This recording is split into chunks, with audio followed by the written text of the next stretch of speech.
तो hello students, हम लोग सॉल्व करेंगे अभी चैप्टर 3 के कुछ क्वेश्चन जो थोड़ा सा इम्पॉर्टेंट हैं, या उनको लगाने के बाद और कई सारे क्वेश्चन आप आसानी से लगा सकते हैं। तो एक ऐसा क्वेश्चन भी पूछ लेता है, रवीना चौराहे से पश्चिम दिशा में 300 मीटर पैदल चलती है, फिर दक्षिण की दिशा की ओर मुड़कर 400 मीटर चलती है, रवीना की स्थिति को प्रदर्शित कीजिए। तो एक ये आप ध्यान रखिएगा कि जो उत्तर दिशा होती है वो ऊपर तरफ, नीचे दक्षिण, और पश्चिम इधर होती है और पूर्व इधर। ठीक है, अब इसके अकॉर्डिंग आपको डायग्राम बनाना है कि रवीना चौराहे से पश्चिम दिशा में, ये चौराहा हो गया, मान लो ये चौराहा हो गया। ठीक है, तो कहाँ जा रही है? पश्चिम दिशा में। कितना जा रही है वो? 300 मीटर। सपोज़ 300 मीटर यहाँ तक हुआ, यहाँ तक आ गई। फिर उसके बाद फिर दक्षिण की दिशा में, दक्षिण दिशा किधर है? नीचे तरफ। तो यहाँ से मुड़ गई दक्षिण दिशा। कितना चलती है वो? 400 मीटर। तो ये 400 मीटर हो गया। ठीक है, 400 मीटर नीचे तरफ आई। रवीना की स्थिति को प्रदर्शित कीजिए। तो रवीना की स्थिति क्या है? वो किधर है, किस दिशा में है? ये डायग्राम बोलता है तो डायग्राम ऐसे बनाना है। यहाँ से गई, ये चौराहा था, यहाँ से गई 300 मीटर, फिर यहाँ नीचे तरफ, तो ये उसकी स्थिति हो गई। ठीक है, 400 मीटर चलती है। यदि दिशा पूछता तो किस दिशा में है वो? दक्षिण की दिशा में। कहाँ पे है? दक्षिण दिशा में। अब इसके बाद एक और क्वेश्चन है, इम्पॉर्टेंट है आपका। क्वेश्चन नंबर 8 मैंने लिया है। ठीक है, तो 8 में दिया हुआ है बिंदु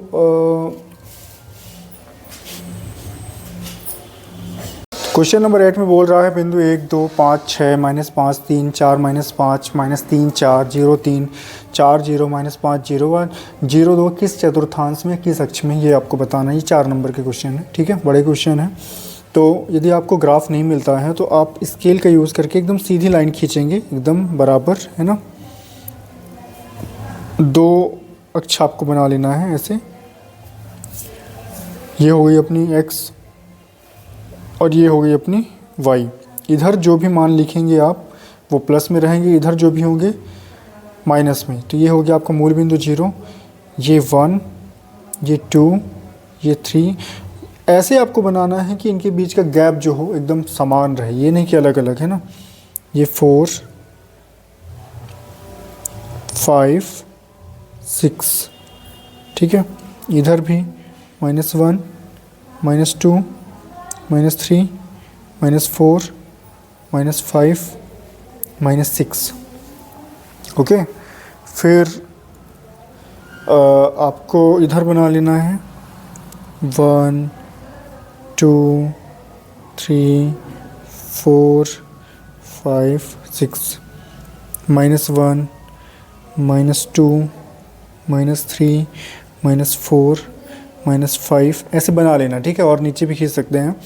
तो ये होता है पहला चतुर्थांश, ये होता है दूसरा, ये होता है तीसरा, और ये होता है चौथा। कई बार पूछ लेता है कि जो बिंदु हैं वो किस चतुर्थांश में हैं, तो आपको याद रखना पड़ेगा। यहाँ पे जो भी बिंदु होंगे वो दोनों x निर्देशांक भी, y भी प्लस में होगा। इधर जो होंगे उसमें x वाला तो माइनस में होगा, y वाला प्लस में रहेगा। इधर दोनों माइनस में होंगे और इधर x वाला प्लस में रहेगा और y वाला किस में रहेगा? माइनस में। ठीक है, ऐसे बना लेना है।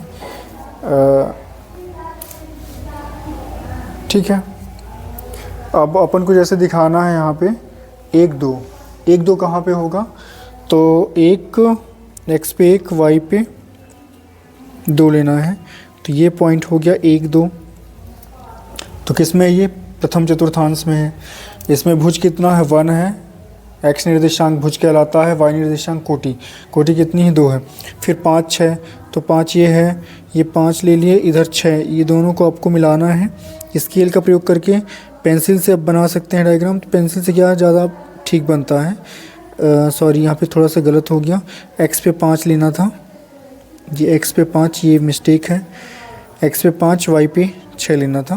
फिर x पे -5 और y पे कितना है? 3 है। तो एकदम बराबर खींचेंगे स्केल का प्रयोग करके। -5 और 3 ये किस में है? दूसरे चतुर्थांश में है। फिर 4 -5, x पे 4 और y पे -5। 4 -5, फिर x पे -3, x पे -3 और y पे 4, -3 और 4,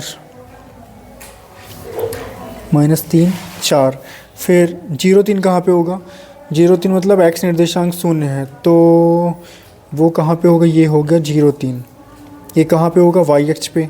फिर 4 0 कहाँ पे होगा? मतलब x वाला है, y नहीं है, ठीक है। x पे 4 y 0, तो ये कहाँ पे होगा? x अक्ष पे होगा। और -5 0 कहाँ पे होगा? -5 0 x वाला है, y वाला नहीं है, तो ये भी कहाँ पे होगा? x अक्ष पे। फिर 0 2 कहाँ पे होगा? मतलब x 0 है, y पे 2, तो ये 0 2 हो गया। कहाँ पे होगा? y अक्ष पे होगा। तो इस प्रकार से आपको बना लेना है, ठीक है। और स्केल का प्रयोग करके बड़े अच्छे से इसको बनाना है डायग्राम को, और इस एक्सरसाइज में यही इम्पॉर्टेंट है, तो इसको आपको अच्छे से देख लेना है, ओके। आइए चैप्टर 4 के कुछ क्वेश्चन सॉल्व करते हैं। तो चैप्टर 4 में ऐसे क्वेश्चन आते हैं 2 नंबर पे। 2x + 3y = 9.35 को ax + by + c = 0 के रूप में व्यक्त करना है, और a और b और c के भी मान बताने हैं। तो ये जो समीकरण लिखा हुआ है ax + by + c, ये कहलाता है 2 चर वाला मानक समीकरण, ठीक है। रैखिक मानक समीकरण कहलाता है, 2 चर वाले रैखिक समीकरण का मानक रूप है, ओके। 2 चर हैं क्योंकि x और y, तो ये भी वैसा ही लिखा हुआ है। तो पहला काम तो इसको ऐसा लिखना है, तो 2x लिखा हुआ है, 3y, और इसको यदि इधर लाते हैं तो ये माइनस में हो जाएगा, -9.35 = 0, ओके। अब इसकी ये दोनों की तुलना करते हैं, ठीक है, कंपेयर करते हैं। इसके साथ तो x है, इसके साथ भी, इसके साथ a है, तो इसके साथ 2 है, तो a बराबर कितना मिला? 2 लिखोगे। इनका नाम दे दो, एक समीकरण और समीकरण 2, दोनों की तुलना करने पर तो a का मान कितना मिला? 2, b का मान कितना मिला? 3, और c का मान, c प्लस में होना चाहिए लेकिन ये माइनस में है, तो c कितना मिला? 9.35 माइनस में, ठीक है। तो सबसे पहले हमने जो हमारा ये समीकरण लिखा था उसको इस प्रकार से व्यक्त किया, कैसे? ax + by + c = 0 के रूप में, और उसके बाद हमने a, b और c की वैल्यू फाइंड की है, ओके। एक इस टाइप के क्वेश्चन भी आते हैं। क्वेश्चन नंबर 8 मैंने लिया है, समीकरण x + 2y = 6 के 4 हल निकालने हैं अलग अलग। अच्छा, इस प्रकार के जो समीकरण होते हैं इनके कितने हल संभव हो सकते हैं? कोई बता सकता है?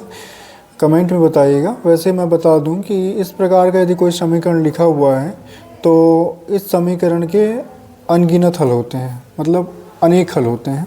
अब 4 अलग अलग हल निकालना है, तो x की वैल्यू आप अपने से ले सकते हैं।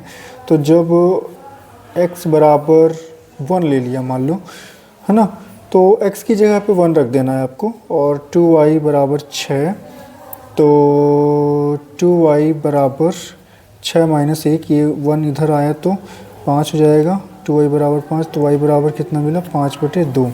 फिर जब x बराबर मान लो 2 लेते हैं, तो x की जगह पे कितना लिखना है? 2, 2y = 6, 2y बराबर, ये 2 पक्षांतर हुआ तो 6 - 2 कितना है? 4, मतलब 2y = 4, y = 4/2, तो 2 दूनी 4, y का मान कितना मिला? 2। ऐसे ही और मान अपन रखते हैं, जैसे x बराबर मान लो -1 रख देते हैं, तो -1 + 2y = 6, तो 2y = 6 में से 6 1 7, तो y का मान मिला 7/2। और निकालना है तो x बराबर -2 रख देते हैं, तो x की जगह पे -2, 2y = 6, 2y इसको इधर ले गए तो 6 2 8, तो y = 8/2 मतलब 4, तो y का मान कितना मिला? 4, ओके। y का मान कितना मिला? 4, ऐसे। तो अतः हल आप कैसे लिखोगे? अतः हल, उस समीकरण के हल क्या हैं? हल हैं 1 5/2, फिर 2 2, है ना, और -1 7/2, और -2 रखने पे क्या मिला था? 4। तो इस तरह से 4 हल आपको दिखाना है, ओके। नेक्स्ट क्वेश्चन अपन सॉल्व कर लेते हैं। अगले क्वेश्चन में हमने लिया है समीकरण 4x + 3y + 12 के 2 हल निकालना है, ठीक है। तो इसमें भी आप अपने से लेना है आपको 4x + 3y पहले लिख लीजिए बराबर 0। तो जब x बराबर मान लो लेते हैं 1, ठीक है, 1 0 जो भी लेना हो आप ले सकते हैं स्वेच्छा से। मान लो 0 ले लिया मैं, तो जहाँ जहाँ x है वहाँ पे क्या लिखना है 0। तो 3y ये तो 0 हो गया, इसको पक्षांतर किए तो -12, y बराबर -12/3, तो ये 4 आ जाएगा, काट देंगे तो -4 मिला। अब x बराबर मान लेते हैं अपन 1 लेते हैं, ठीक है, तो x की जगह पे 1, 3y + 12 बराबर 0, 4 + 3y, इसको पक्षांतर किए तो -12, 3y बराबर -12 - 4, ये 4 इधर जाएगा तो माइनस में हो जाएगा, तो -16, तो y बराबर -16/3। तो आंसर जो आपके मिलेंगे 0 रखने पे क्या मिला था -4, ऐसे लिखना पड़ेगा, और 1 रखने पे कितना मिला था -16/3। तो ये 2 ठो आंसर मिल गए अपन को। अगला क्वेश्चन ये k का मान निकालने वाला ज़रूर आता है, थोड़ा सा आप देख सकते हैं इसको। तो जैसे यहाँ पे लिखा हुआ है k का मान ज्ञात करना है, जबकि x बराबर 1 y बराबर 2 समीकरण का हल है। तो हमारे पास जो समीकरण दिया हुआ है 4x + 3y बराबर k, अब x बराबर 1 y बराबर 2 इस समीकरण का क्या है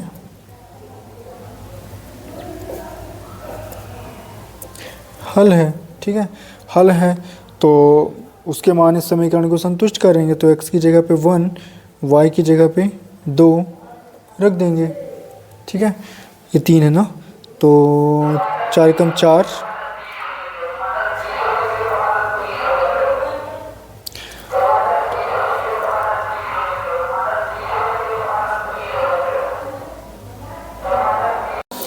तो x की जगह पे 1 और y की जगह पे 2 रख दिए, तो 4 1 कम, ये 4, 3 दूनी 6 बराबर k, तो 6 4 10 बराबर k। ओके, तो k बराबर कितना मिला 10, मतलब k का मान कितना आ गया 10। तो इस प्रकार से इसको सॉल्व कर लेना है। तो चैप्टर आपके 4 में इसी टाइप के क्वेश्चन हैं जो आपकी परीक्षा की दृष्टि से इम्पॉर्टेंट है। आप और क्वेश्चन अपनी मेन बुक से लगा सकते हैं। बाकी रेमेडियल के क्वेश्चन यदि आप पढ़ते हैं तो श्योर है कि आप पास तो हो ही जाएंगे और अच्छे अंक भी मिल जाएंगे। ओके।